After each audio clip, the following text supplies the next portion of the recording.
All right, we are back. Oh, now we are back. Great.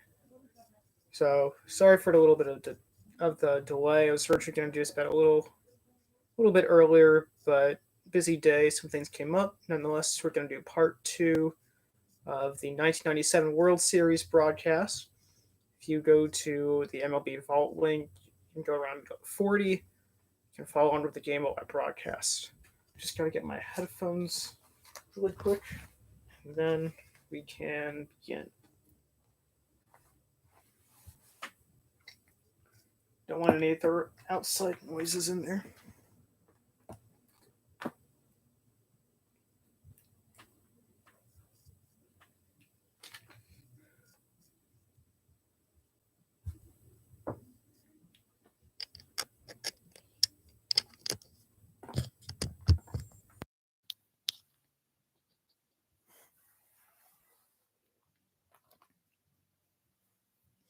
That's just the top of the third and minute 40. Let me just double check. Yeah, that's correct. Cool. Let's get started. Up to the plate in the top of the third are Jim Thome, Marquise Grissom, and Jarrett Wright, as we are just about to get the top of the third underway. So far, the score is 0-0 if you are just tuning in now.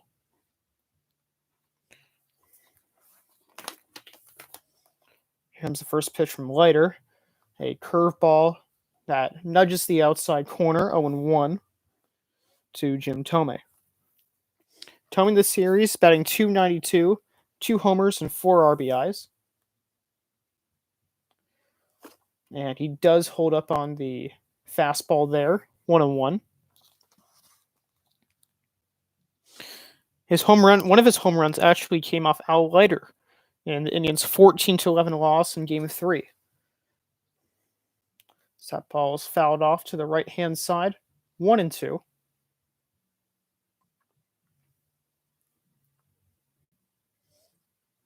That being said, he has some good numbers against Leiter, obviously with that home run. And perhaps he can get the Indians on the board, or at least get themselves going here in Game 7. The 1-2. Fastball up high. 2-2.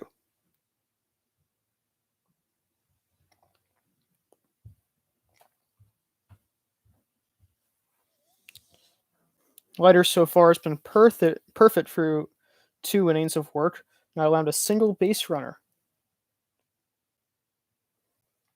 And fastball just a tad high, didn't miss by much, perhaps slightly above the letters.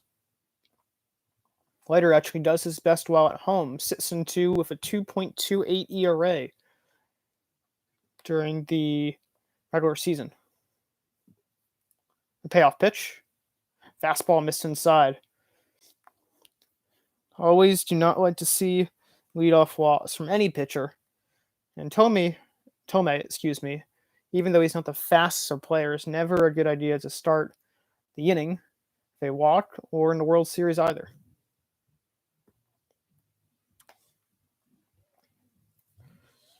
The Indians, of course, have to be considerate of the pitcher due up next. Right now, they do have Grissom. Love to get him aboard. Perhaps the pitcher could bunt them over. Fastball away inside, almost hit Grissom in the chest. That would have not been too pretty.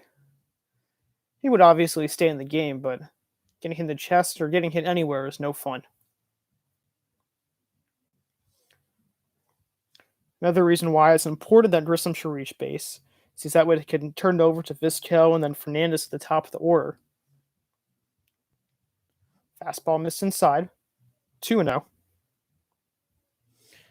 Indians also can't expect Jarrett Wright to have a performance like Charles Nagy, going 2 for 4 with a 2-run single and a double, also scoring a run as well. Can't expect that of your pitchers all too frequently. Fastball missed inside, 3-0. Well, these are the command issues that we have been talking about with Leiter before and during the game. He definitely can limit the contact, has a good fastball, good curveball, good slider, but needs to limit the loss. That one does land in there. Grissom taking all the way, even flashing bunt to try to distract Leiter, but to no avail. Leiter comes set. The 3-1. And a big swing. That was a big hack right there from Grissom, trying to make it a 2-0 game. Not a bad pitch to go after. High and inside. Definitely tempting for him. Leiter working his way back into count. Trying to keep Grissom off base. And ground it through the hole into left field. So the Indians have runners on first and second, just what the doctor ordered. And we should expect Wright to bunt in this situation.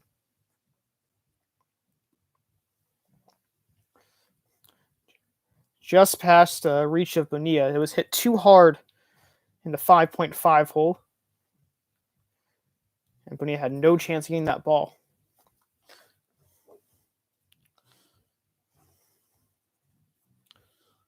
So the Marlins are quickly in danger here in the top of the third.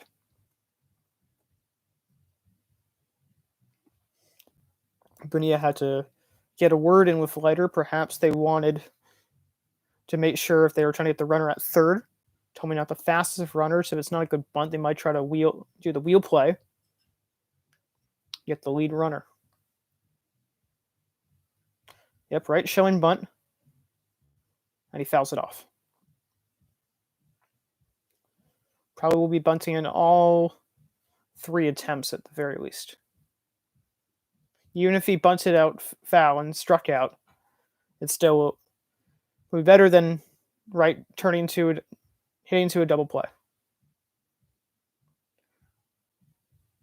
So just needs to get the bunt on the ground.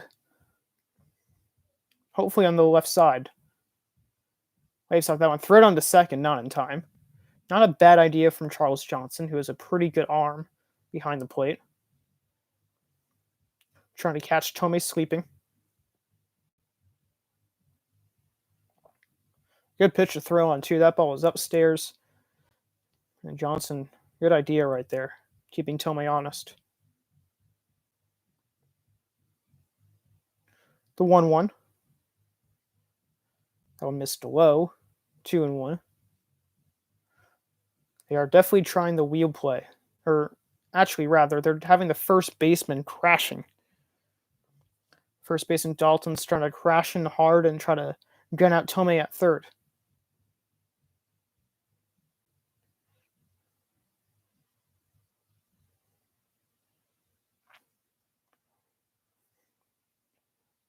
That one seems to have bunted foul. Or he missed that one, so I would say it's a 2-2 count.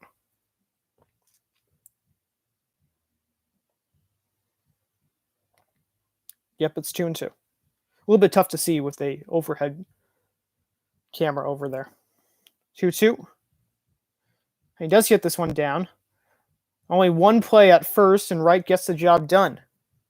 Perhaps they had a shot at second, but of course, Leiter was trying to throw to first base. Or rather, to third base. He was trying to get Tomei out, but once he saw he couldn't do that, and didn't have enough time to go to second. Actually, that was Dalton who fielded it. Dalton saw third was an option, just wheeled around and fired to Counsell for the 3-4 putout.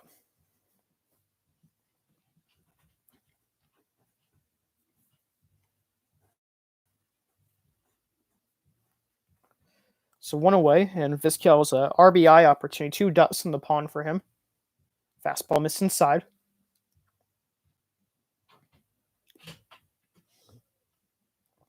Both of these offenses are really, really strong, as evident when we saw in Game 3 when they put together a combined 25 runs scored. The 1-0. Flashes bunt, but pulls it back in time. 2-0.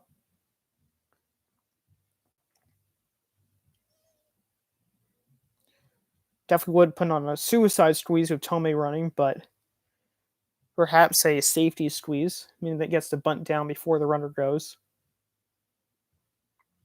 2 out of Vizquel. And a fly ball.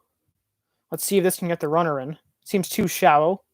and it will not, as the shortstop Edgar Renteria catches in shallow left field, 2 away. Good job by Leiter there to get the productive out. No runners are able to score in that play. It's still not a bad idea by trying to lift that ball in the air, but just cannot get it high enough. Throwing his bat down in frustration, knowing he could not drive in at least one in that swing. Still a lot of game left, so there's a lot of time to do better throughout the game. And inning's not over yet, so then he can still cash in on this run scoring opportunity.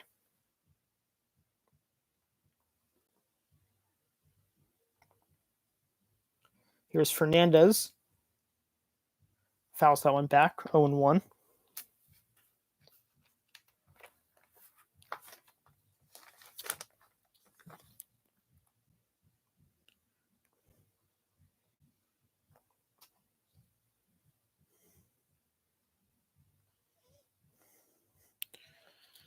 Fernandez actually sent the Indians to the World Series with a go-ahead solo homer off Orioles reliever Armando Benitez in the ALCS. So definitely a key part of this 1997 Indians pennant team. Slider way inside, 1-0.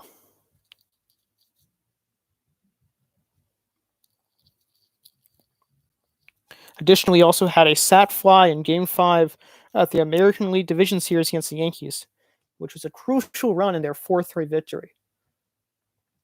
Fernandez has been a postseason hero so far for the Indians. Can he add on to his legacy right here? Missed inside.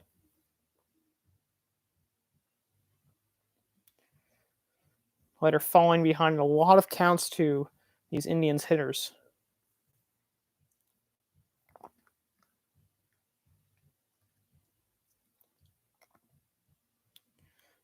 Comes set. 2-1. And driven up the middle, that'll score at least 1. And that will actually score 2 as Fernandez comes behind him. Or rather, Grissom comes behind him. So Vizquel's efforts were not in vain. The Indians do get the 2 runs in, and they are up 2-0.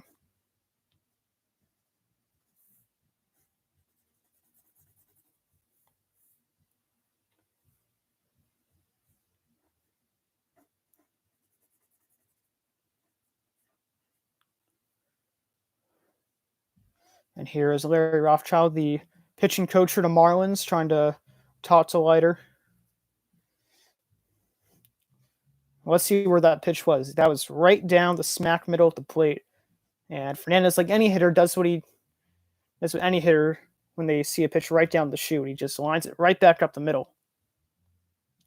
So Indians have taken an early 2-0 lead, and already we're seeing arms warming up in the bullpen.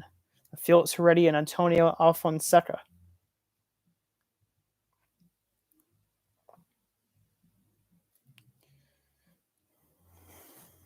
So Leiter's World Series woes have continued so far. Still a lot of game left. If he can get out of here, would definitely help the Marlins. To get through Manny Ramirez, though.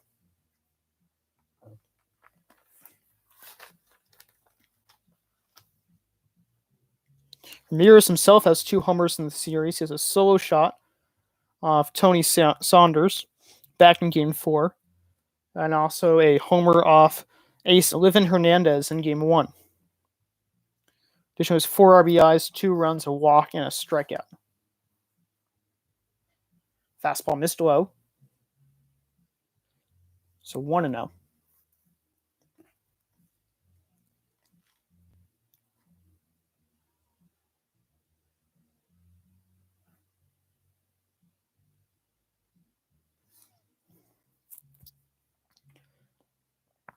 Here comes the pitch. Fastball missed outside.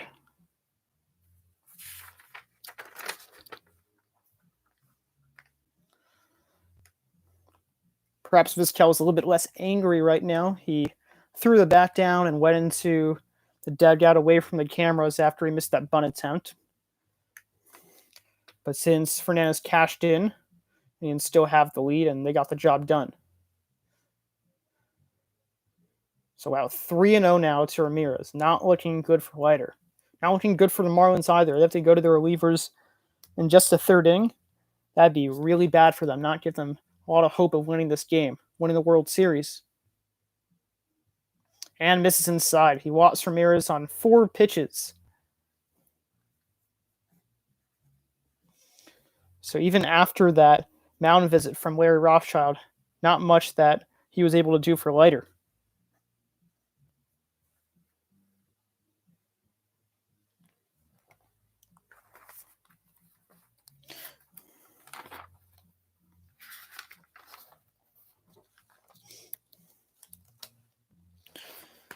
And just to show why Leiters can struggle in the World Series, back in Game 3, and 4 2/3 innings, pitcher had 6 hits, 7 runs, and 4 earned, 6 walks, 3 Ks. So walks have been a big problem. Also didn't help that the Marlins defense wasn't there to help him in that game. Even though the Marlins did end up winning, they won 14-11, so Leiter didn't get the loss. He scored 7 runs in the 9th inning to win. 0-1 to Justice. Taps that one foul.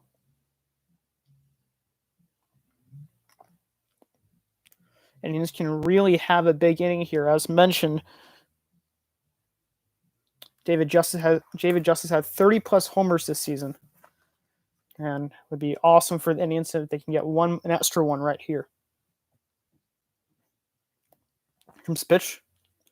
Fastball missed outside, 1-2.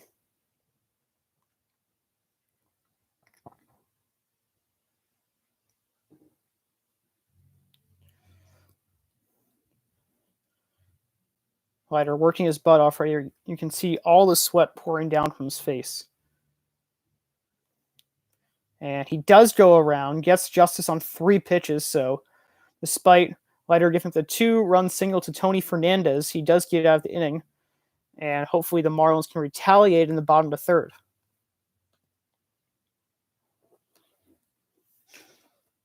I'll get a sip of water, be right back.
We are back. We have Craig Counsell, then Al Leiter, and of course Stephon White. Top of the order due back up.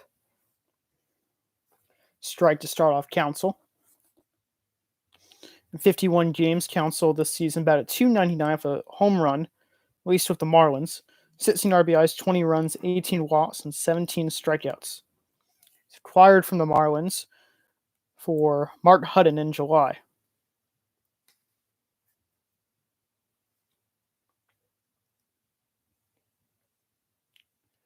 A short mound visit with Sandy Alomar.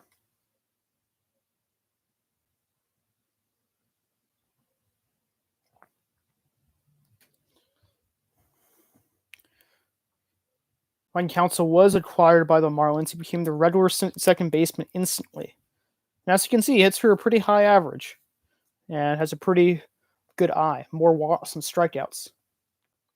Fastball just missed inside. Didn't miss by too much, if at all. So Counsell will stay alive to see another pitch.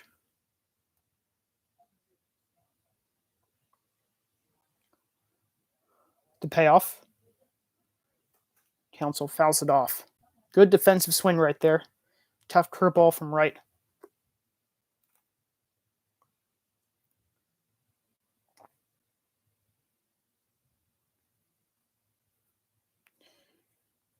Right two, such as Leiter. Both of them sweating up a storm.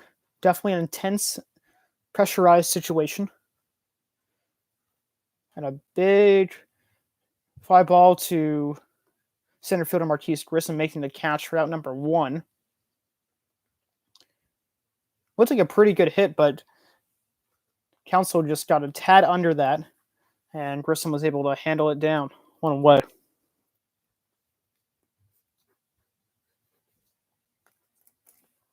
Now the pitcher Leiter is up to bat. Leiter himself had a 2-hit game in the 1992 World Series. Perhaps he'll help his own cause right here. He's 0 for 2 so far in the 97 postseason.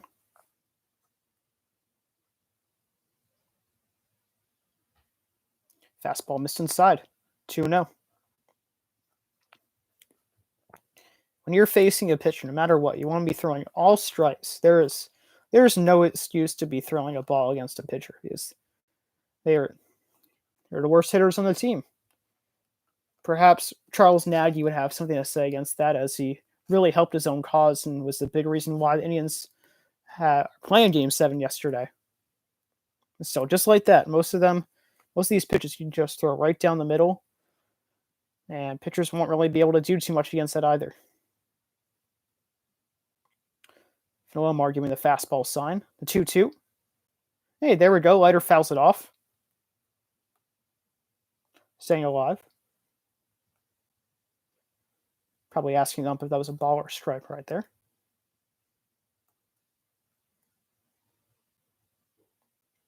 Once again, Wilmar calling for the fastball, trying to blow him by. 2-2.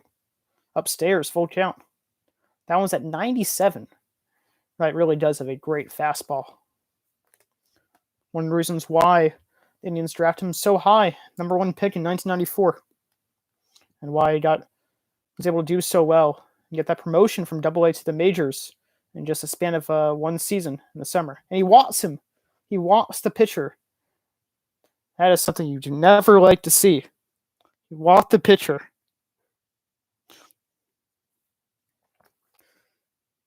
To be fair, Leiter did have a pretty good at bat right there, having a good eye and fouling off a pitch. So not a bad job. And of course, he's feeling pretty good if he's on first base right now, too. You don't see that too often. Every now and again, such as yesterday, you see a pitcher having a hit, but walking a pitcher, that just is not good.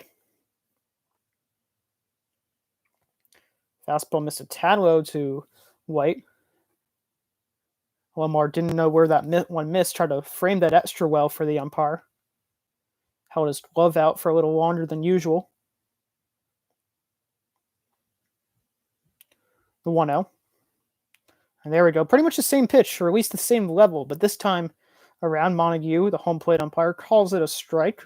1-1.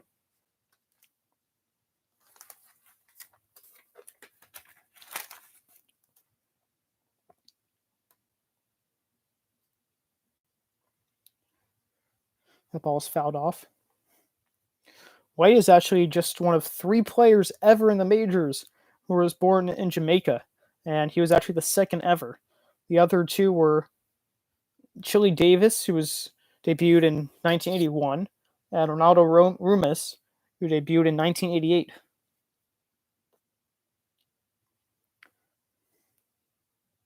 That ball's fouled off, still 1-2.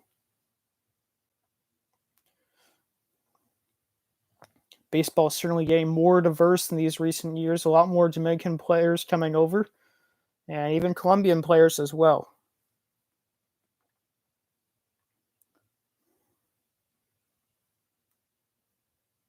One, two. All fouled off. Additionally, the Mariners, who are owned by Nintendo, their biggest stars, A-Rod and Ken Griffey, they got to meet with Ichiro Suzuki, who is a phenom player just in his age 24 season in Japan.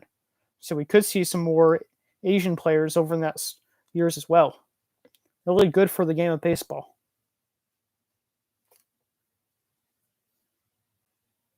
The payoff. And White takes a curveball outside. Good take right there. That was a tough 12 sits from Wright.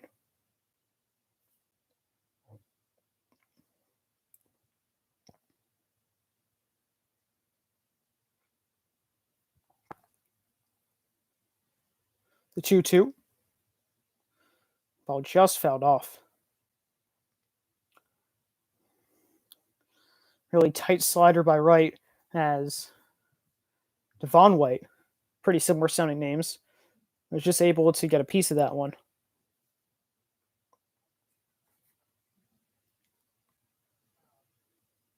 Even though the Marlins jerseys are sleeveless, he's wearing an undershirt underneath his jersey. And swings and misses the high heat for the second out of the inning. And that is also the second strikeout for Wright in general, his other victim being Charles Johnson.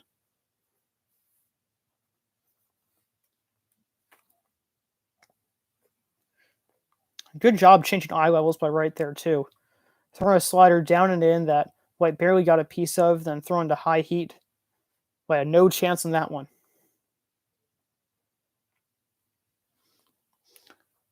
Now batting for the Marlins is Edgar Renteria. 154 games. He batted .277 with 4 homers, 32 stolen bases, and 47 tries. That curve Dunson for strike one. Also had 52 RBIs and 90 runs scored.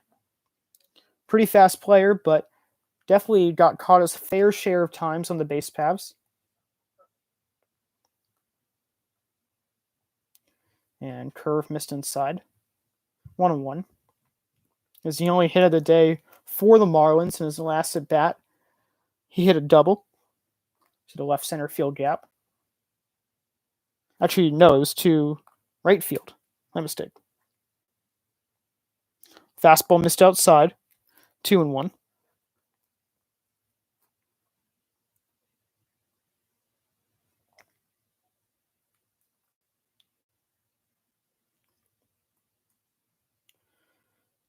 Leiter not the fastest of runners, so even an extra base hit right now might not score him. Low, 3-1.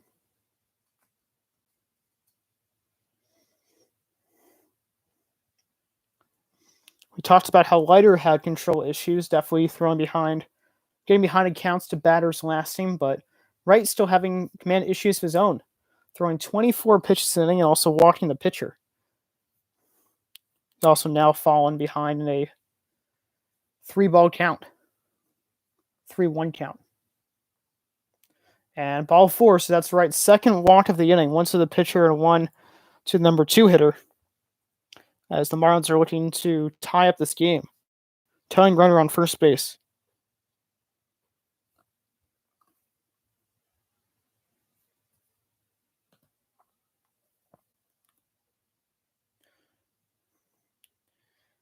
Let's look back at this pitch sequence. He threw 2 straight curveballs and then 3 straight fastballs, just unable to locate with either of his pitches.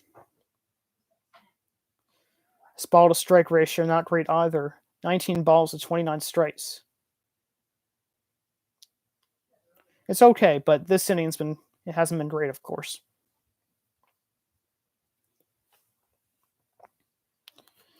Now batting for the Marlins is Gary Sheffield in 135 games this season. He batted .250, 21 homers, 71 RBIs, and 86 runs. A big swing and miss in that one. He has great pop for the Marlins. In fact, he's shown off that pop several times throughout the postseason. He has 3 home runs. He even tied up the game at the top of the 7th yesterday with a solo shot. That was part of a 5 RBI day. Sheffield swinging a hot bat, perhaps can drive in a run or 2 right here. Perhaps even 3. High fly ball. Be in the infield. Pop up. A third baseman makes the catch. Soder Marlins strand two on 2 walks and do not score as we head to the top of the fourth. Indians ahead 2-0.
We are back. Sheffield not happy by popping it up there. Definitely a pretty powerful swing and also a pretty good pitch to hit too. That was right down the pipe. Wright got lucky with that one. Walked a couple batters this past inning, and also left a pit right down the heart of the plate to Sheffield. So Wright is kind of lucky to get away with that one. It still looks good on the scoreboard though, as he's thrown 3 scoreless innings so far. Leiter still in there to pitch, which makes sense since he also hit for himself in the bottom half of the frame. I'm sure the Marlins will be watching him a tad closely though, as he had a lot of control issues last inning.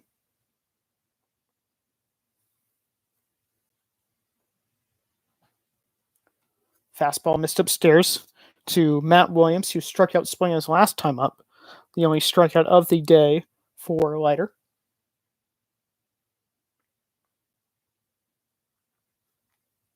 Here comes the 1-0. Another slider. That was the pitch he got Williams out on last time. And just really, really tough for right-hand hitters in general to get a slider coming in the back knee.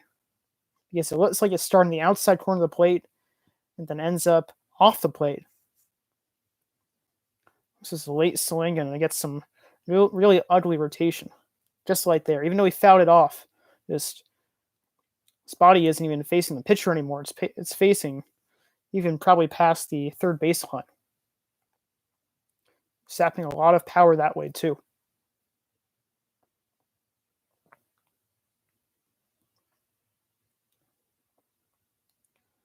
Here comes the 1-2.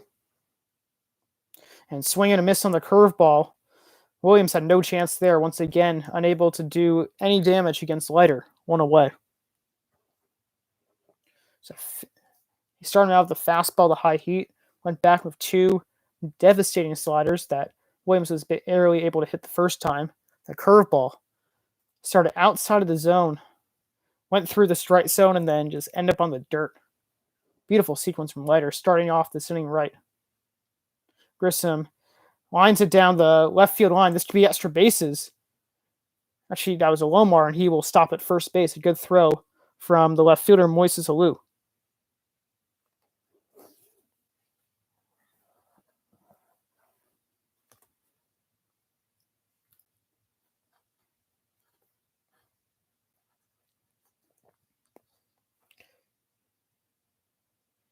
Well, Lomar does not have the best speed, so a good job to keep him at first. If he was a faster runner, he probably could have gone to second. Perhaps someone at the top of the order, such as Vizquel or Fernandez, probably would have had an easy double. Strike right down the pipe, 0-1.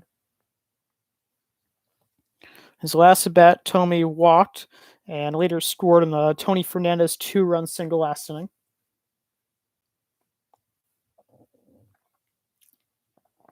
Leiter hoping to get the double play right here.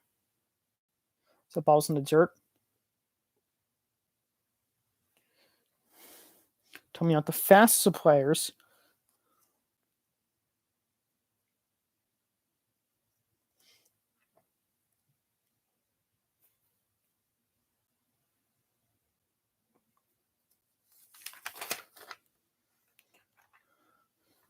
And that pitch missed outside, 2-1.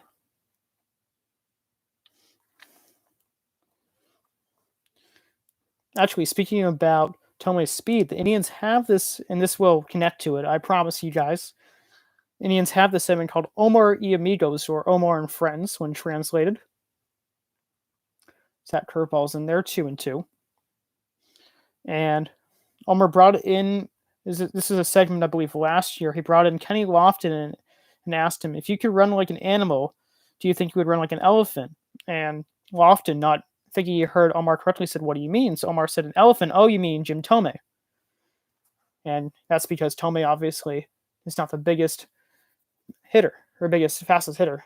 As he, sliding catch by the right fielder Sheffield, tries to double off Alomar at first, but not in time. Beautiful play by Sheffield. That one looked like it could have landed in the Bermuda Triangle right there, as White and Sheffield were both crashing in. So a great play. Redeeming himself for popping up to end last inning. And see it here. Perhaps overran it a bit too. Bit of a late slide, but nonetheless held on and almost doubled off Alomar for the second out. But just to finish the story, Tomei actually had 5 triples last season, which led the team. So despite him being an elephant, according to Omar Vizquel, he actually somehow found himself in 5 triples last season. Perhaps hitting the right places, that must explain it. Or maybe Tomei has some secret speed, or more speed than his teammates think. Here's the 1-0 to Grissom. And strike on the inside corner. That one didn't look too close to the plate. That one looked well in the right-handed hitter's batter spots. You could always say the strike zone is a 3D zone. Perhaps it caught some of the plate, but that one seemed very in. Grissom didn't like it either. Fastball missed inside. That time almost hitting him. So Montague unable to call that one a ball, of course. Right, that one a strike, of course.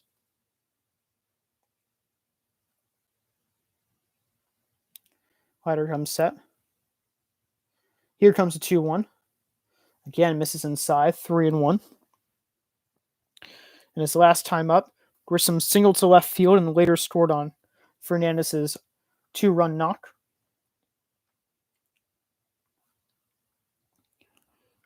Trying to extend the inning here.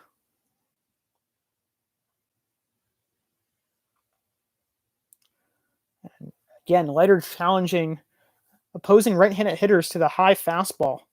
Grissom unable to catch up to that one.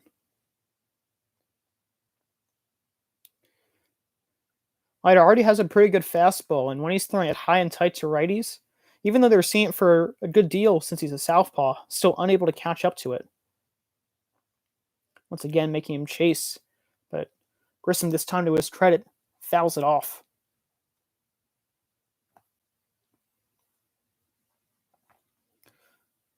Well, even if the Indians do not score in this inning, they at least want to start out with Vizquel batting.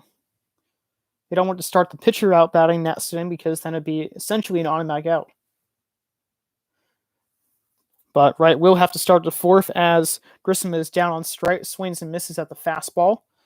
As Leiter picks up his 4th strikeout of the day, and the Indians do not score.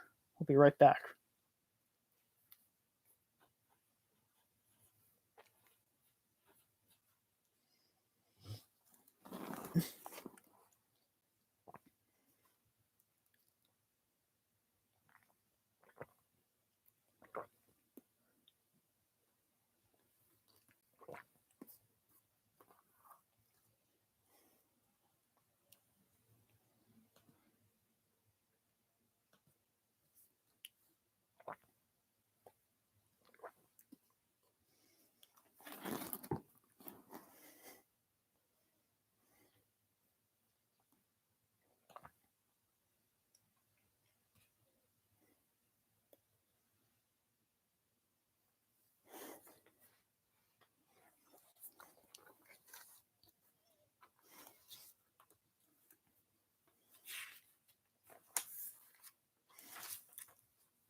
We are back. Dalton, Alou, and Bonilla due up this inning at the very least.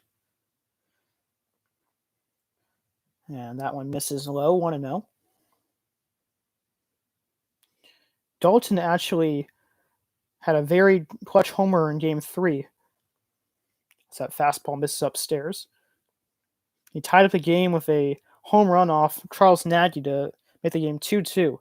Then also had the RBI single in the top of the ninth off Eric Plunk. And nasty two-seamer from right. That one started in the inside corner and then fell into the strike zone. Really beautiful pitch by Wright.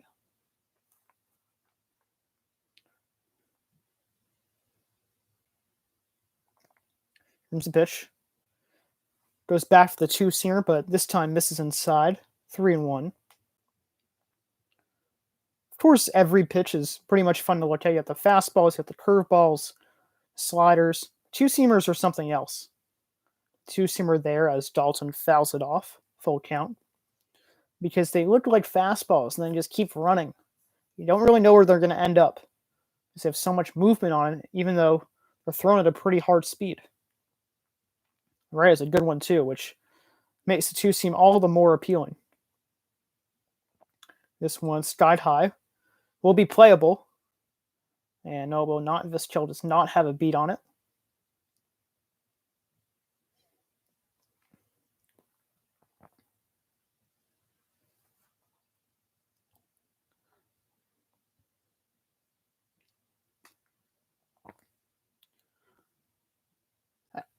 It is funny because I originally was going to go with Williams, who was standing on third base or trying to get the ball in foul territory, but that turned out to be Vizquel. Ground to second. Easy play for Fernandez. Gets him out by about a step and a half, one away. Dalton has been a catcher throughout the majority of his career and is now a big first baseman towards the tail end of his illustrious career. He actually got down the line pretty well. Pretty routine play for Fernandez, but still to hurry a little bit with Dalton running. Here's Alou, who had popped out to second base last time up. And this time pops again. Be out of play. Tomei unable to get to it. 0-1.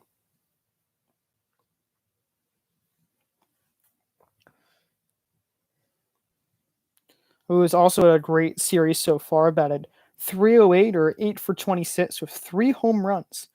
In fact, he had a 3-run homer off Hershiser in the Marlins 8-7 victory in Game 5. Fastball missed outside, 1-1.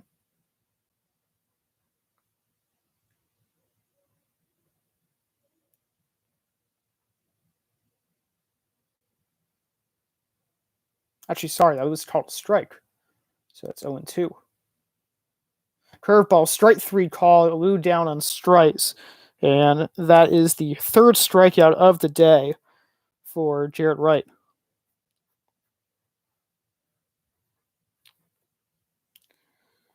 Who wasn't too happy of that call. It seemed a bit inside, and the pitch before seemed a bit too outside. So both sides of the zone. The home plate umpire Montague being extra friendly. And see on at least the second pitch, that one looked very inside. Even the curveball looked a tad in too. Sometimes hitters will still hold a grudge for a pitch before, and Alou is probably holding a grudge for that second pitch. Definitely affect their mental state during the at-bat. Here's Bonilla, who just fouled that last pitch off. Quickly behind 0-1. Bonilla in 153 games, batted .297 with 17 home runs. That two-seam is in there for strike 2. So he has good power and good batting average too. Which is, of course, a nice combo.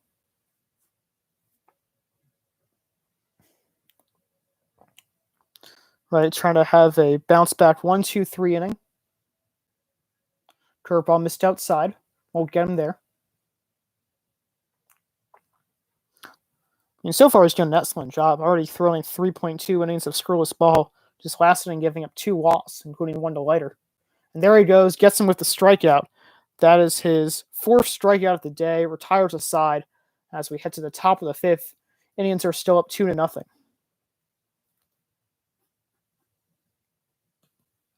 Back in just a second.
Leiter back in there, about to start his 5th inning of work. And Wright is due to lead off. Got down a sac bunt last inning, which actually proved pretty vital as helped Fernandez to eventually drive in 2 runs. So Wright so far has had a pretty good day on both sides of the ball. Good cut there as that one's fouled off. Hunting for that fastball. Still 0-1 though. The Indians are led by manager Mike Hargrove, who was a player for the Rangers from 1974 to 79, the Padres in 1979, and the Indians from 79 to 85. Wright swung through that one there, 0-2. Pretty amazing that he got to play for the Indians and now gets to manage them, especially to a World Series as well. The 0-2. And swings through that one. So Leiter is victorious this time around, gets him on 3 pitches. That is his second strikeout in a row. Actually, he's had a pretty good job, at least against Wright so far. Got a walk against him now, strikes him out. Wonder if Wright was looking for revenge right there. Curveball this time around. Dumps him there for a strike against Vizquel.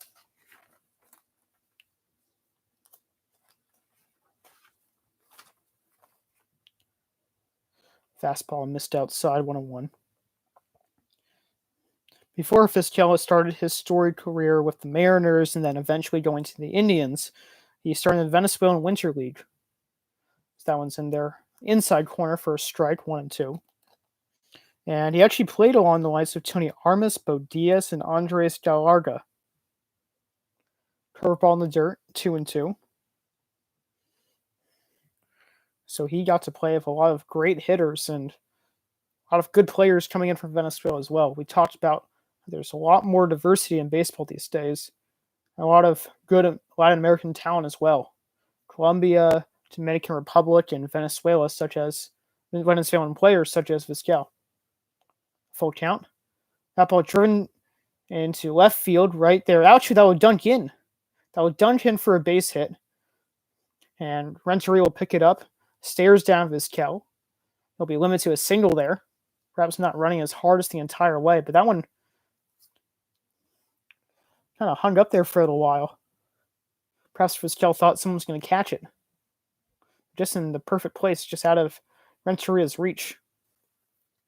So a bloop single as the Indians get their 4th hit of the day.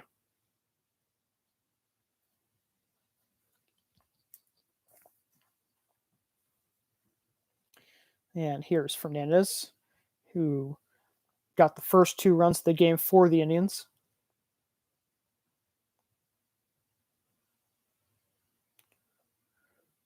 And strike on the inner third of the plate. 0-1.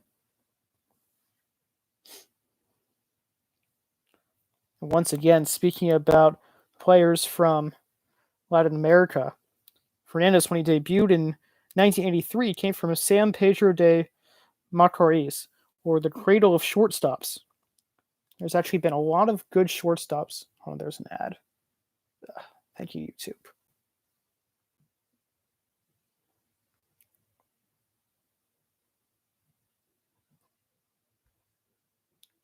Okay, we are back. Other shortstops such as Pepe Frias, Mariano Duncan, Manuel Lee, Rafael Ramirez, and Jose Offerman going to second base, and Vizquel is in there with a stolen base. Headset base running by Vizquel right there, who stole 43 bases during the regular season. That's another one in the playoffs. Perhaps it was a hit and run too, but as Fernandez was swinging a pitch in the dirt. Not a bad throw from Johnson as well. Right in the money, just Vizquel a bit too quick.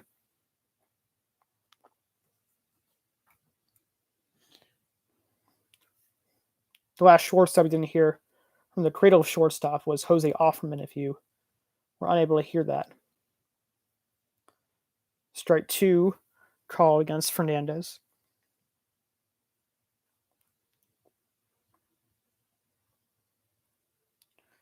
1-2 count. Well, Vizquel, of course, has great speed off second base. A single would score, or would probably score the third run. Felix Heredia and Jay Powell warming up in the bullpen. We saw Heredia warm up earlier, so he could be one of the first ones to go.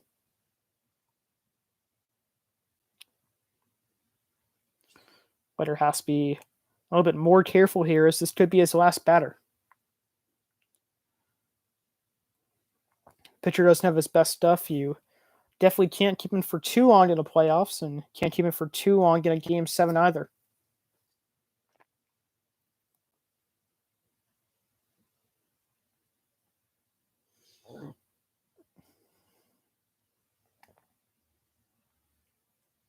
And here's the pitch. Ball rope foul and out of play. So still 2 strikes on Fernandez.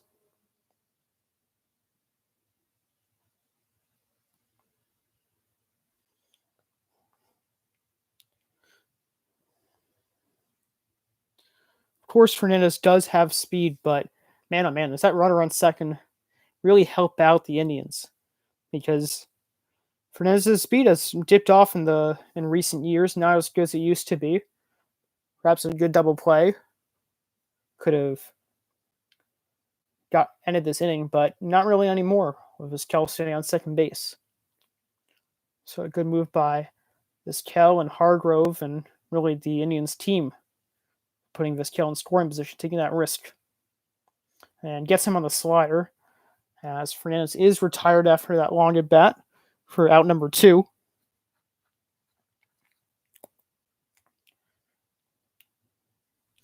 Gotta wonder if manager Jim Leyland will award Leiter with another batter.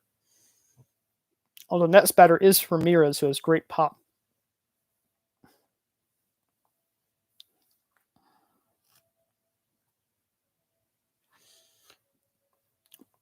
And just to explain further why Ramirez has great pop, his first homer came in Yankee Stadium, except it's actually his first at bat. It was thought to be a home run, actually, but it turned out to be a ground rule double. Then he actually hit 2 additional homers that day. And they know about his pop as they're intentionally walking him right here.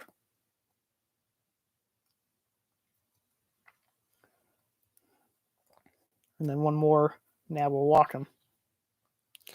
So we'll end up being first and second. Leland wants to go left on left against David Justice, which is understandable. It also helps that Leiter Retired him twice already on a grounder to first and struck him out swinging. Ramirez with the intentional walkout, his second walk of the day, in just 3 plate appearances.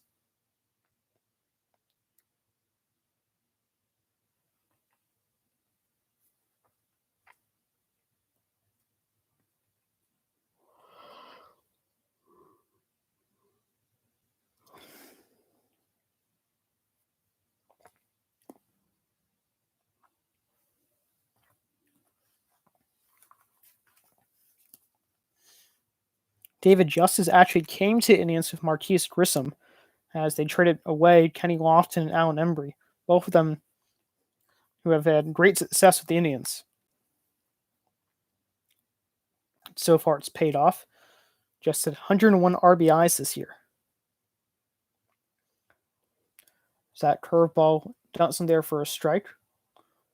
As mentioned earlier, also has a great eye, 80 watts to just 79 strikeouts.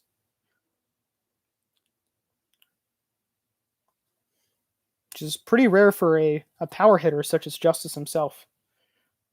A lot of power hitters strike out a lot, but not him. Fastball missed outside.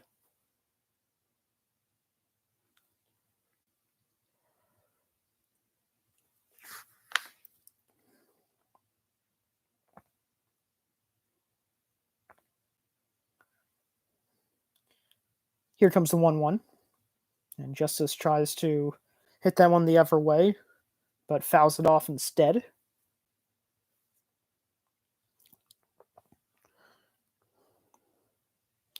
Leiter looking to get a 6 strikeout so far, though he's had a little bit of trouble with his command. He still is racking up the Ks.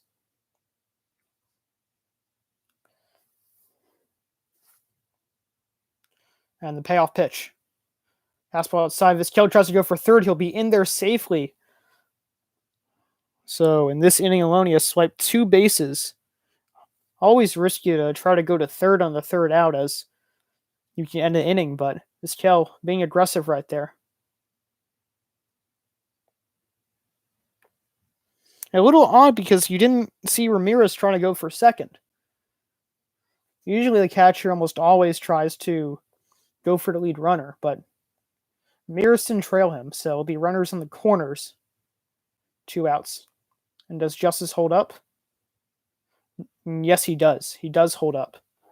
Actually, a funny thing what he did is he literally held the bat where he left it.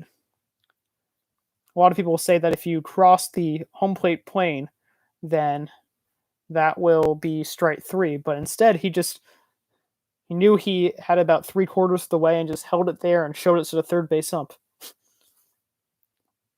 Making sure he'll live to see another pitch. And straight 3 call on the outside corner. Justice unhappy with it. He looked a tad outside. Doesn't matter. Leiter gets up his 6th strikeout as we head to the bottom of the 5th. Indians are still up 2-0. Be right back.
Now batting for the Marlins is Charles Johnson, who struck out looking last time up.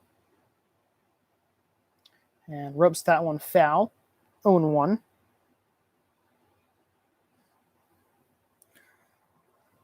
Hershiser has been teed off a couple times in the series, and one of those home runs was against Charles Johnson. Hit a homer off him in Game 1. Fastball missed outside. 1-1. He's actually been pretty hot this series, too. He's had 3 multi-hit games in Game 3, Game 5, and Game 6. He also had 2 3-hit games in Game 3 and 5. And high chopper, right to right, fires to first in time. Johnson not too speedy. It was a relatively easy play for Wright, who was able to field his position very well. So 1 away.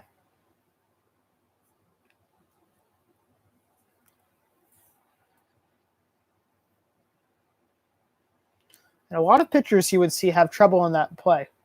Even if it's just a high chopper to them, might hold the ball too long.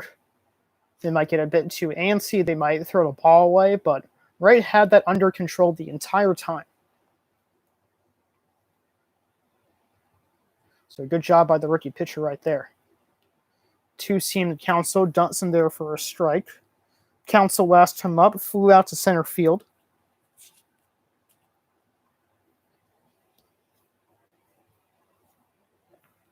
And here comes the 0-1. 2-seam missed low. 1-1. Counsell's dad, John, actually worked for the Milwaukee Brewers. And he was the director of the Speakers Bureau as well as the director of community relations. That strike is right over the heart of the plate. 1-2. In fact, his childhood job was opening mail for Robin Yount. You could say that really from his childhood that Counsell knew he wants to be a baseball player. He's surrounded by his dad and by other players such as the soon-to-be Hall of Famer Robin Yount. What a player to open mail for, as Yount is essentially Mr. Brewer. Probably the best brewer of all time, or certainly one of them. Argue Molitor as well, of course.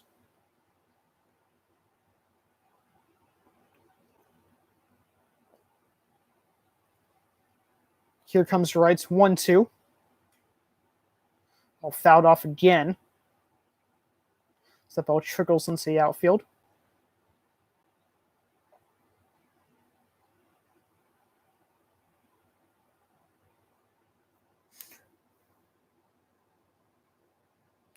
Wright looking for his 5th strikeout today. And possibly a 6th afterwards, as he'll be facing the pitcher. Curveball way outside. Won't get him on that one. Or some broadcasters like to say just a bit outside. They usually say that when a ball is not just a bit outside, when it is very far off the plate. The 2-2. Ball rope foul. And a fan actually snaps it. It was on the field and he just stuck the glove down. Probably couldn't even see it too well when he got it. Man, oh man, would that be a treasure to get a World Series ball, especially from a rookie, Jared Wright, and a seasoned veteran who hit it in Craig Counsell. Good ball to have. Here comes the 2-2. And straight 3 call out. The 2-seam dunked in there in the nick of time as Wright pitched his 5th strikeout of the day.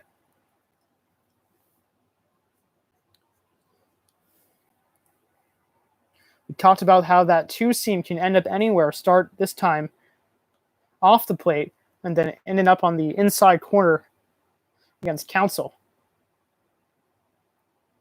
Even seeing the overlay, how it looks like it's going to even hit Counsell, then just starts to run back in. Beautiful pitch. Ball low to Leiter. Leiter last time got a walk, which is always impressive for a pitcher batting. That one, I don't know where that one missed. Perhaps Alomar didn't catch it right.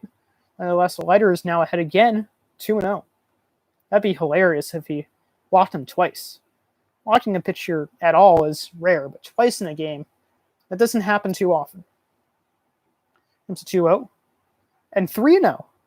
Wow, Wright is having a lot of trouble against Leiter, and he hasn't even swung the bat yet. At least this time around. It wasn't even close. He just kind of taking it all the way. Takes all the way this time too, but Wright does get his first strike against him. Really, all he has to do is just probably dot 2 more fastballs, and he should be all right. Nope, and he walks him again. Wright can't believe it. I don't think Leiter can either. He must be gritting cheek to cheek going down to first base. Very odd stuff.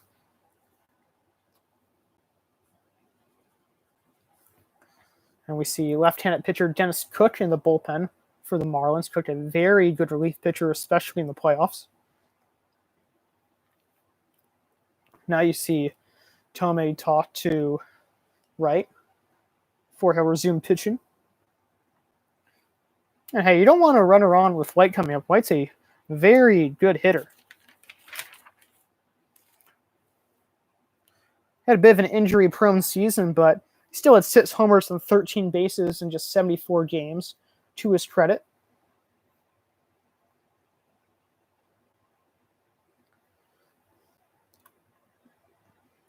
And perhaps he wasn't the player he once was with the Blue Jays, but still he is very well known for his power and speed. And now we'll have a mound visit. Brian Anderson in the bullpen for the Indians.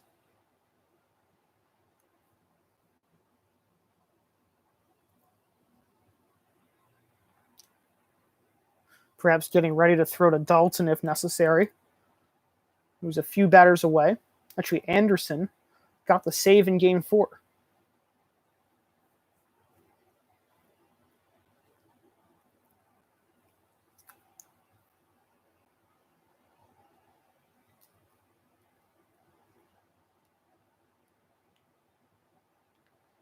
Wright stares in, holds set, and now time is called.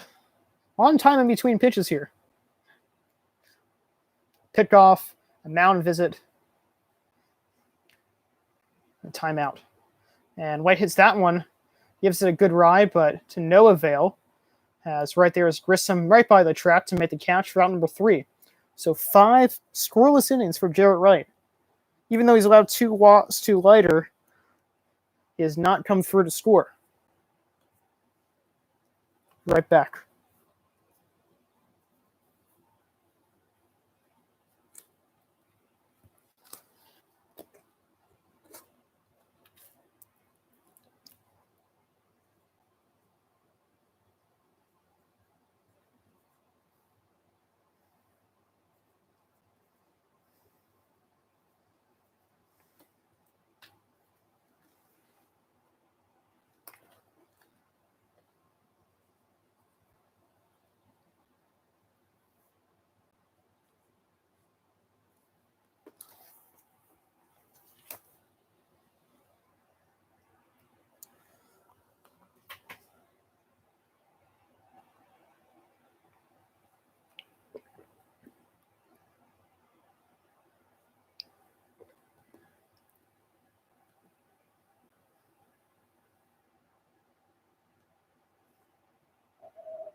We are back. Williams, Lomar, and Thome due up for the Indians.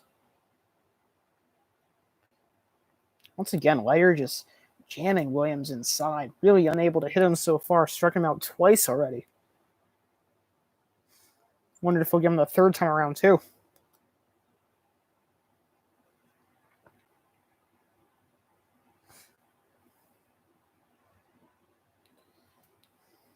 And baseball is certainly a game of fortune, and it's weird and it's inconsistent. Williams went 2 for 4 yesterday.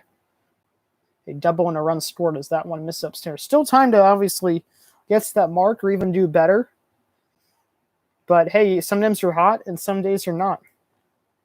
So far against Leiter, it's been the latter. It's jammed there and fouls it off, 1-2.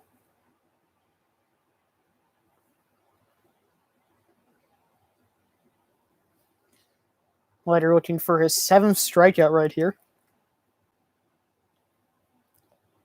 I must say, Leiter's done a really good job since the 3rd inning when he allowed that 2-run single to Fernandez. Fastball misses upstairs, 2-2. Yes, he got into some trouble last inning, has runners in the corners, but he got out the jam.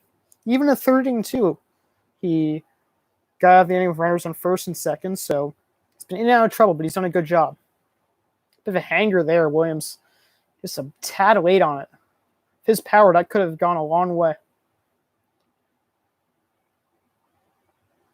So far tonight, Leiter has thrown 106 pitches, 44 balls, and 62 strikes. This might be his last inning right here. They'd probably throw him out for one more if he does well. Throw him towards the bottom of the order. Fastball misses low.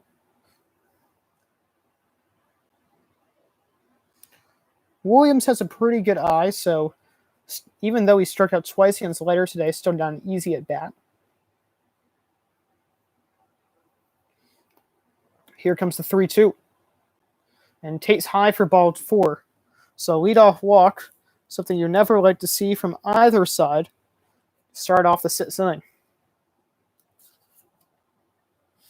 That is Leiter's 4th walk of the day, although to his credit, he did intentionally walk Ramirez. So 3 unintentional walks, you could say. Here's Sandy Alomar Jr., who flew out to center field and also singled to left. Slider missed way inside, almost hit Alomar. 1-0. Similar to Moises Alou, Alomar also has family members that have played Major League Baseball, including his father, Sandy Alomar Sr., and his brother as well.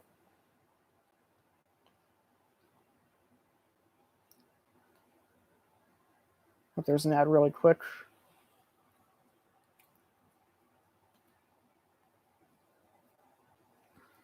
It's pretty funny how Alou and Alomar have such a lengthy family history, and they're playing against each other in the World Series.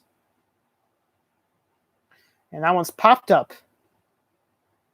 In the infield, foul territory, first baseman Dalton makes catch, route number 1. So now Alomar is 1 for 3 on the day.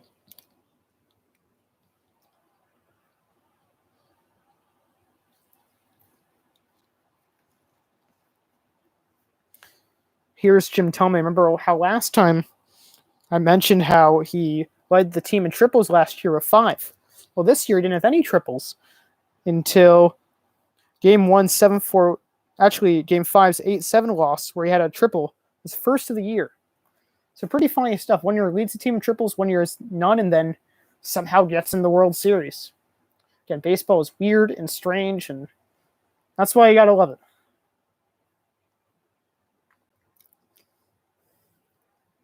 Thome on the day is 0 for 1 with a walk and a fly out to right. He has scored, though, back in the 3rd.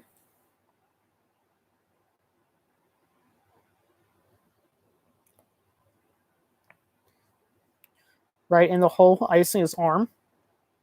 Wonder if he'll be going out there this inning to hit.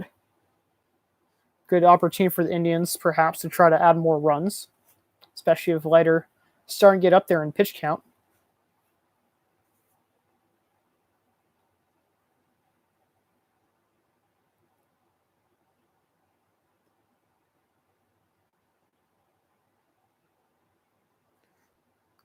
And Wright has pitched excellently so far. 5 innings of scoreless ball for the rookie. What a great job he's done. Slider misses that time around to Tomei.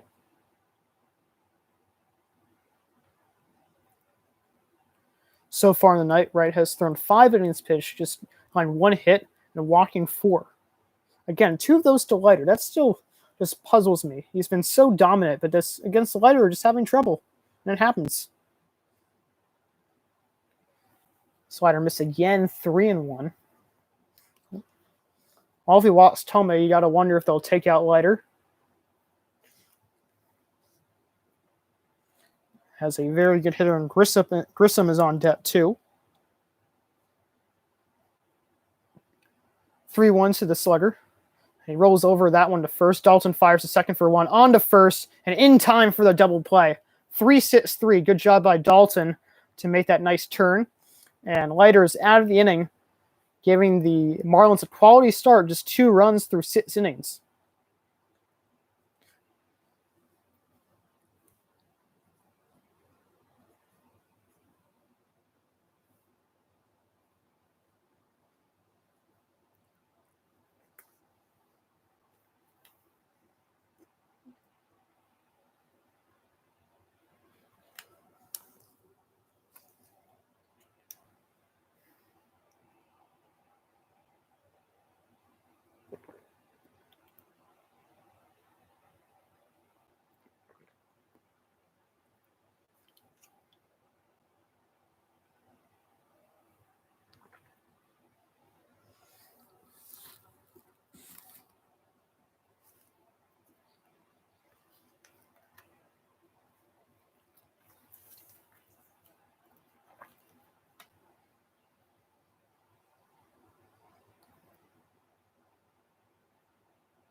Right, still in the game pitching. Set off speed pitch, misses inside to Renteria. Renteria has reached base safely in both plate appearances today. He has doubled to right and walked into third. Takes that one for a strike, though. Bluffs bunt.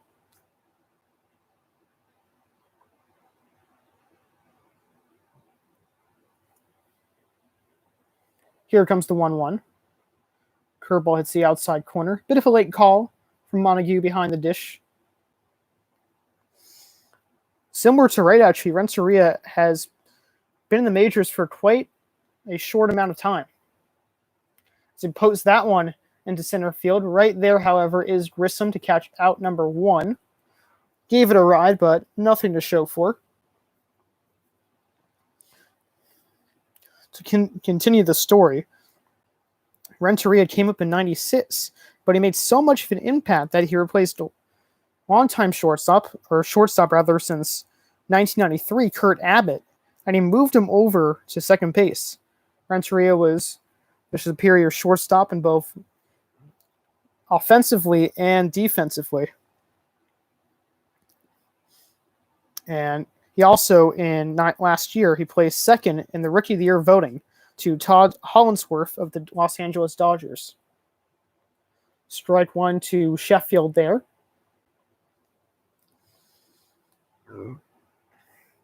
Sheffield, in his last time up, popped out to third base with runners on first and second. But he later made up for that with a nice diving play in right field. 2-seam missed outside, 1-1. I wonder if Wright has a true fastball or if it's only a 2-seam. Perhaps it was just me, or he started incorporating the 2-seam later on. But it didn't really seem like he threw that 2-seam until the third inning. And beautiful curveball right there. Wow, got Schilling off his back foot a lot, made him lose some bounce right there.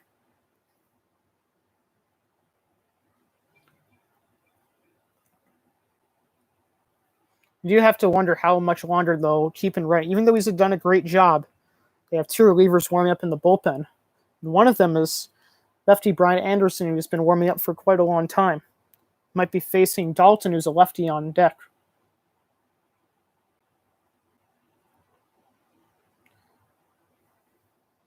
Here comes the pitch. Fastball misses upstairs. Nonetheless, I don't think the Indians would be making a bad move if they kept right in the game. He's only thrown 90 pitches so far, and he has no sign of slowing down. And curveball just missed a bit low. Full count. Oh, Sheffield is known for his great eye. He had 121 walks from regular season.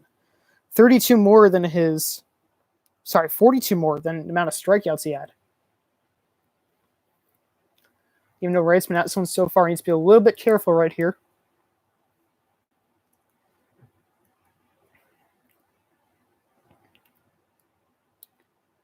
I'm called time, taking a little while. Here comes the 2-2, 3-2, and gets him swinging.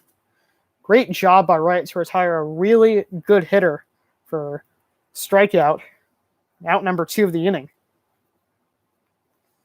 He challenged him through inside of that high heat, and Sheffield just unable to catch up to inside. Actually, that was a little bit even more off the plate. It's a big swing from Sheffield, too, trying to hit that one over the left field fence, try to cut this game into half. Cut this game by 1. Dalton fouls that one off, 0-1.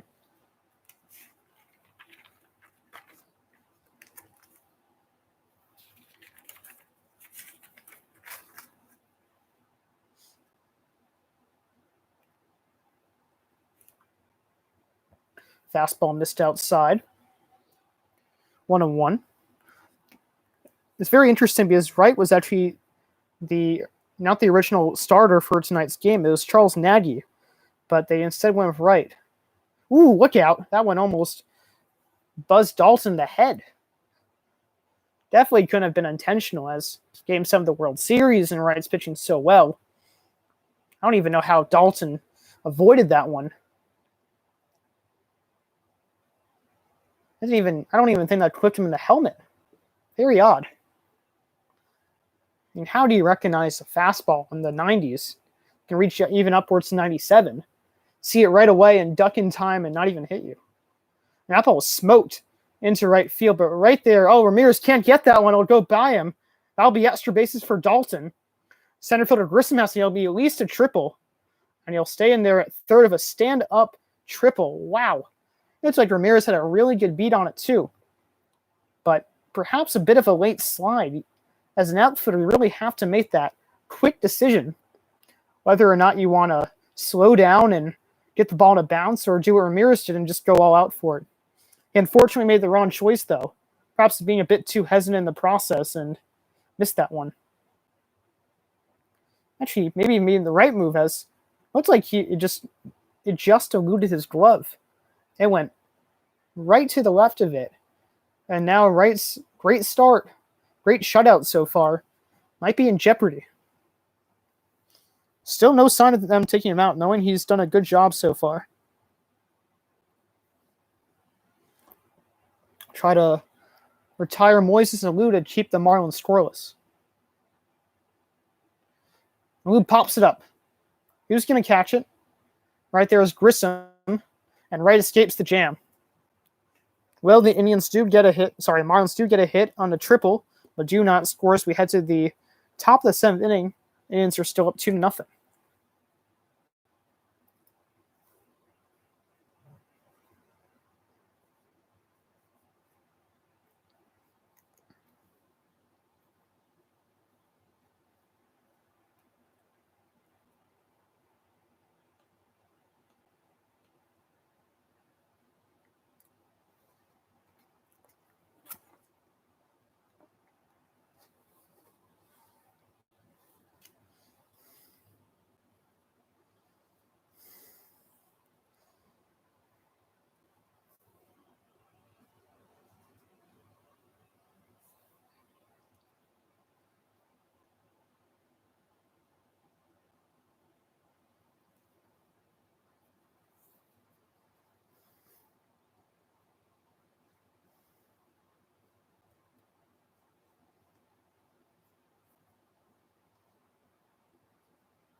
as we start the top of the 7th, we have a new pitcher for the Marlins in Dennis Cook. Leiter's final line is as follows: 6 innings pitched, 4 hits, 2 runs, 2 earned runs, 4 walks, and 6 strikeouts. Well, even though he got roughed up a bit in the 3rd inning, he still held his own, still gave the Marlins a quality start. And hopefully the Marlins offense can bail him out later on.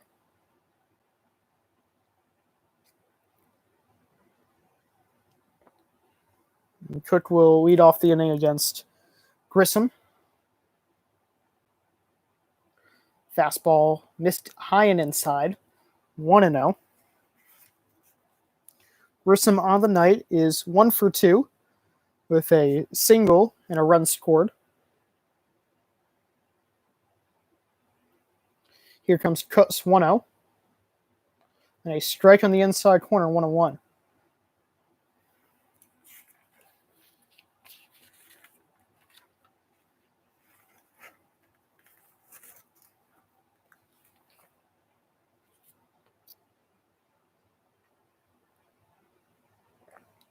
Here comes the 1-1.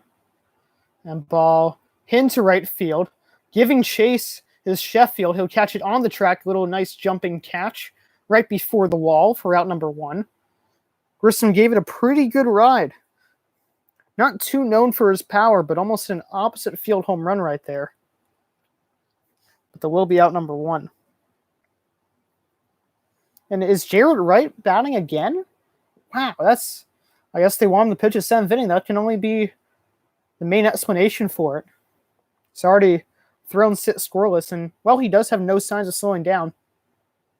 So pretty bold of the Indians to do that. Here's Kutz's first pitch, right down the chute, 1-0, or 0-1, excuse me. Ryan Diaz had a sac bunt that was crucial into the 2-run 3rd inning. And also struck out in the 5th. Fastball missed low. 1-1.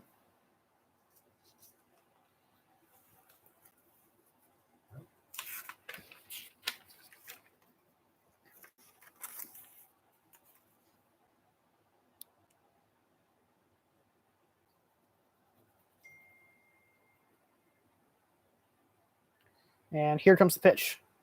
Ball fouled straight back, 1-2.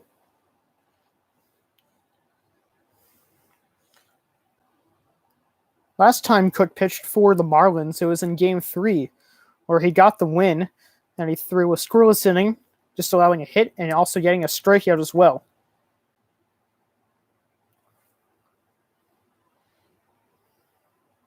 So the Marlins are throwing in a good pitcher to relieve Leiter, trying to keep the Indians at 2. Looking for the strikeout right here. Pitch. And straight 3 call in the inside corner, as Wright is down for the 2nd time today. 2 away.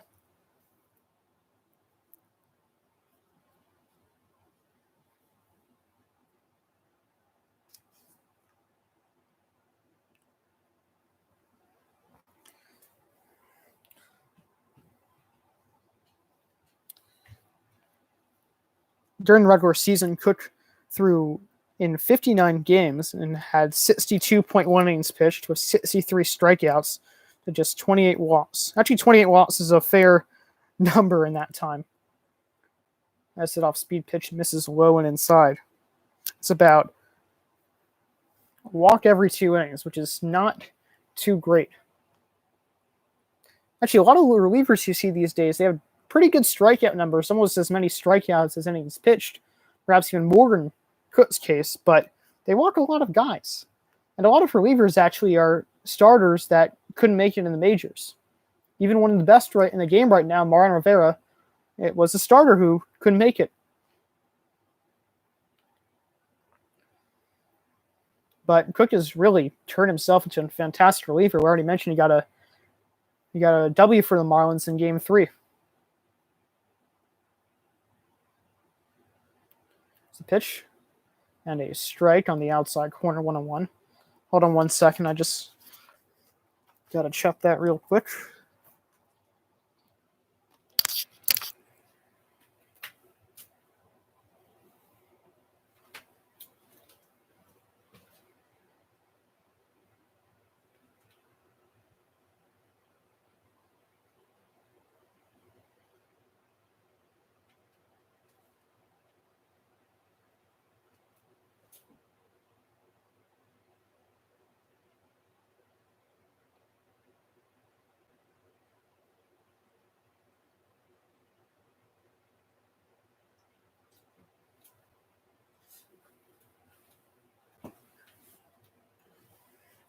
Yeah, so I'll probably stop the broadcast around 6:15 or whenever I finish inning closest towards it.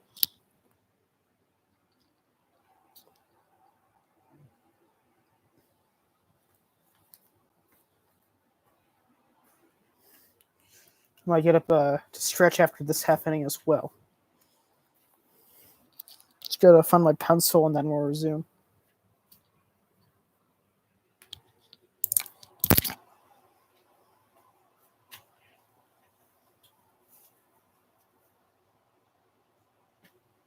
Up there it is.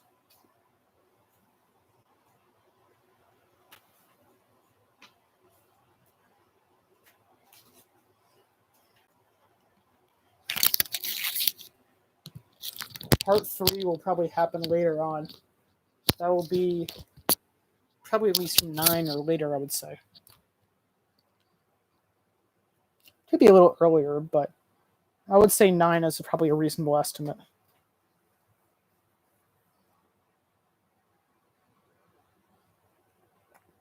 All right, let's continue. 2 away, here's Vizquel, who had 2 stolen bases back in the 5th after getting a single to left field. Here's a 2-1, and he swings through that one, 2-2.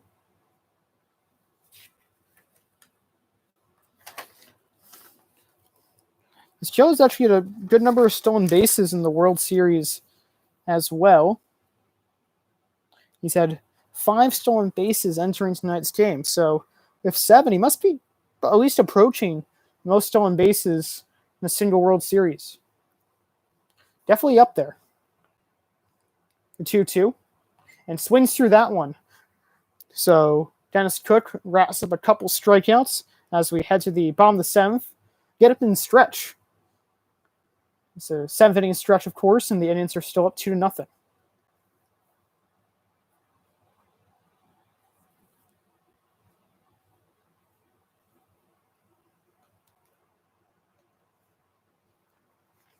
I'm actually going to get up and stretch myself.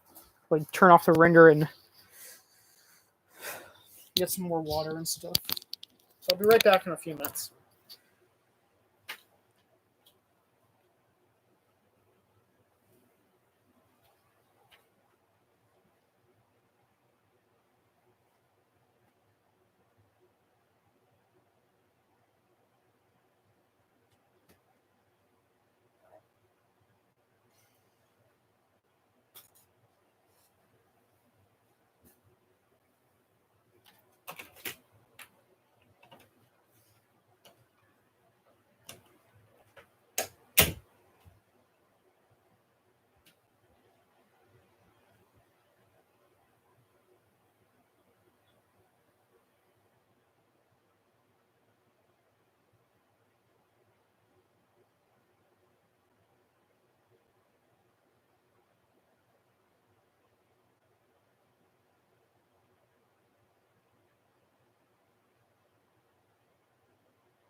All right.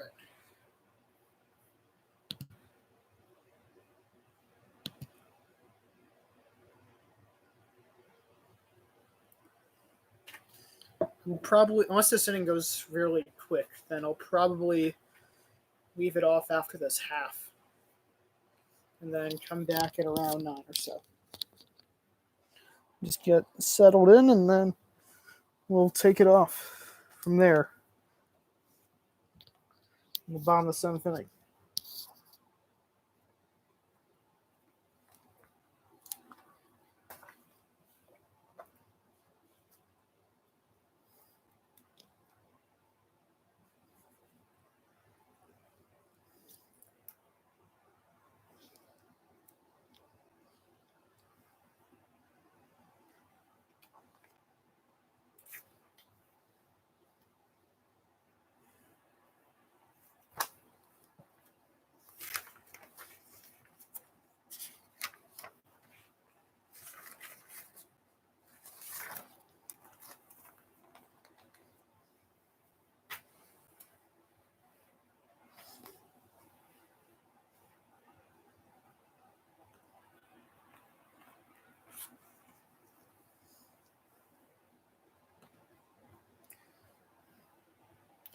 All right, we are back. Right, still in there tonight.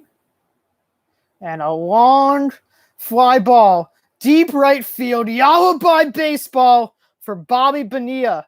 He cuts this game in half of one swing of the bat. And the score now is 2-1. Cleveland Indians. Wow, that was a shot. He knew it right away. Hunted down the fastball. And that was a no-doubter. What a shot by the 6-time All-Star. We mentioned earlier, folks, he batted .297 with 17 home runs. He has pretty good pop. He's had a lot more pop in the past 2. And that was a great home run against the rookie pitcher, who's been seemingly unhittable tonight. We got to hand it to the Marlins pitching staff for keeping it close. Leiter and Cook have done a good job so far after giving up the 2 runs to the Indians back in the 3rd. But, man, keeping it close, you're able to keep the Marlins hope, and they still have a lot of game left. As we saw right there, a great shot from Bonilla.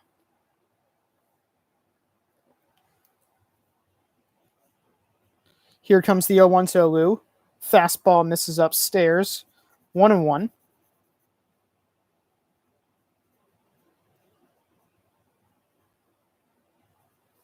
Man, that was a shot. No one was expecting that with Wright pitching this well. Fouled off. 2-2.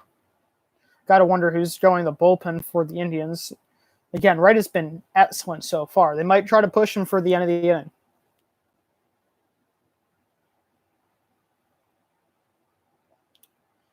Let's see if we can rebound the strikeout here. Curveball just misses inside. Well, not the best frame by catcher Alomar. Montague has given that inside corner a lot tonight, but not that time. And now the payoff pitch, and gets him on the high heat. So Wright does get the rebound strikeout right there for out number 1.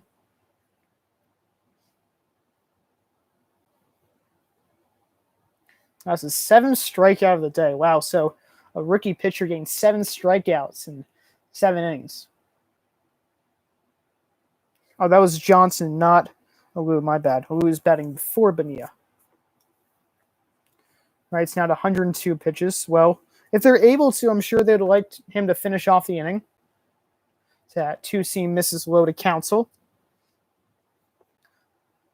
So far, he's gotten out Counsell twice tonight on the fly out to center field, and he also struck out looking in the 5th inning as well. The 1-0. Fastball missed inside, 2-0. Lamar telling to settle down a bit, and perhaps still a bit unnerved by giving up the home run to Bonilla. 2-0. Fastball way inside. Lamar taking his time throwing it back to him. Hargrove looking a little concerned out there. This could be Wright's last batter if he loses him. And hey, Dennis Cook looks like he's hitting on deck too. So even more better if they can get out Counsell right now. And he walks him on 4 pitches. How do you like that? He might still be rattled from that home run. And even though he's a phenomenal rookie, even though he is having a great year, he still might want to change pitchers. And now we see Cliff Floyd getting some swings, and he'll be the pinch hitter. Teammates are surrounding him, and it looks like he will be taken out. Or at least, at the very least, just getting some taunts from his teammates. Hargrove is standing up right now. Looks like Floyd could be perhaps his last batter. I guess it looked like the Marlins were originally going to go with Cook if Counsell did not reach base, but now they're putting Floyd in. Hargrove coming out in a turn of events, probably just trying to wait him out and give his relievers a little bit more time, but still an excellent outing from Wright. Even if this run on first base ends up scoring, he still tossed 6.1 innings of really good baseball. You could not expect more from the rookie phenom. So when we head back, it will be 1 out, 1 on to Cliff Floyd.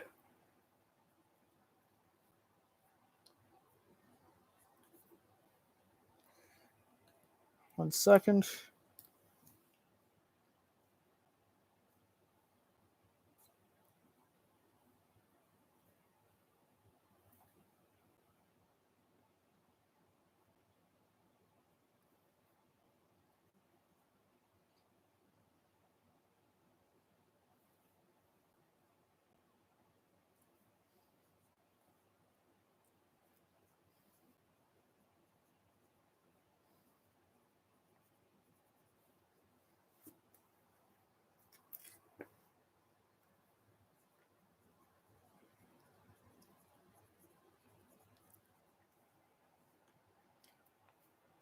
New pitcher for the Indians is Paul Assenmacher.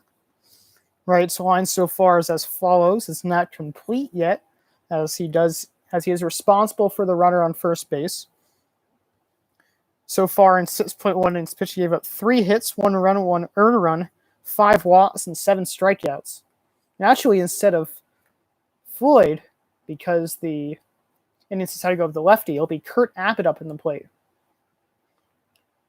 It's a pretty wild sequence. They had originally Cook hitting, originally Floyd hitting, and then they changed to Abbott. A lot of mixing and matching right here, folks.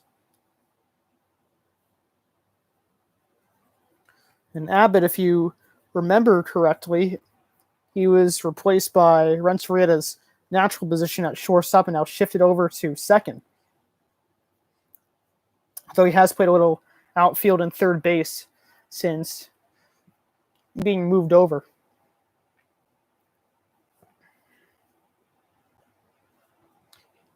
And throw over. Counsell easily in there.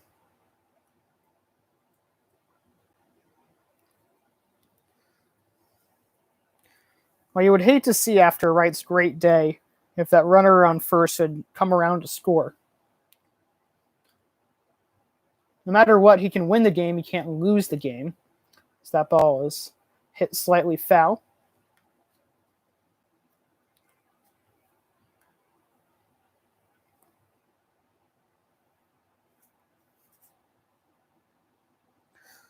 Kurt Abbott in the World Series so far is just 0 for 2. He has pinch hit in a couple of games. During a regular season, though, he batted .274 with 6 homers, 30 RBIs, and 35 runs. It's a high fly ball. Ramirez is under it, and Counsell fakes tagging to second base. Good throw from Ramirez to prevent that from happening for out number 2.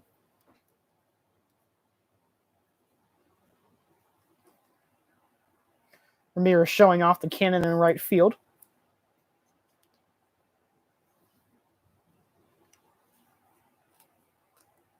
So after all that missing a match, the Indians did win that battle, but not over yet. Of course, the game still has a long way to go. And Assenmacher will also have to get out Devon White, the leadoff hitter. As mentioned, White is from Jamaica, just one of the few native-born Jamaican players. And actually, his last name before he moved to the United States was spelled W-H-Y-T-E, but a misspelling turned into W-H-I-T-E. As that curveball misses outside 2-0. So ever since he was 9 years old, his last name has been Americanized, so to speak.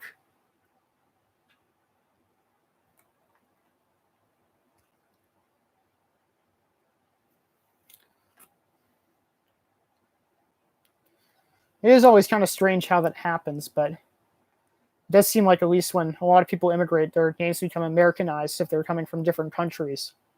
And White's family is certainly one of them.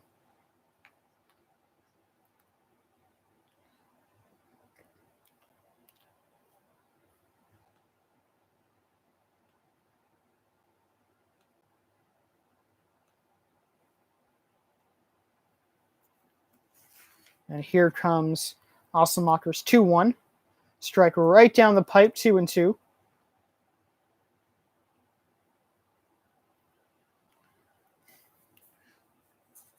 He's trying to help limit the Marlins just to 1 run this inning. Nonetheless, you could see the Marlins still won this inning, still scored more runs than the Indians this inning, and they also cut the lead in half at the very least. Still hunting for more, though. Fastball missed alone outside. A couple of tough calls for Assenmacher. His umpire, Montague, has certainly had a wide horizontal strike zone, but been a bit more tight towards the new pitcher. Counsell will be running the pitch as a full count, 2 outs. The ball is tapped foul.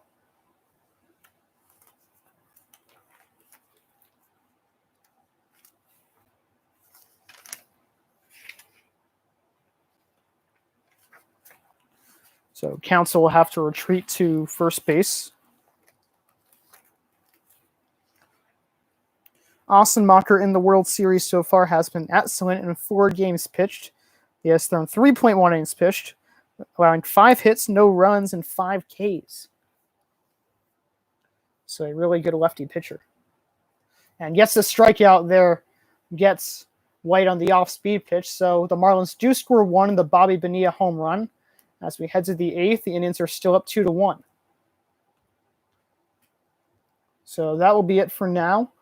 Probably back around, I would say at the earliest it would be 8-ish, but probably a little bit later than that. Regardless, thank you for tuning in. This is part 2 of the 1997 Game 7 World Series. We'll return back with part 3 later on.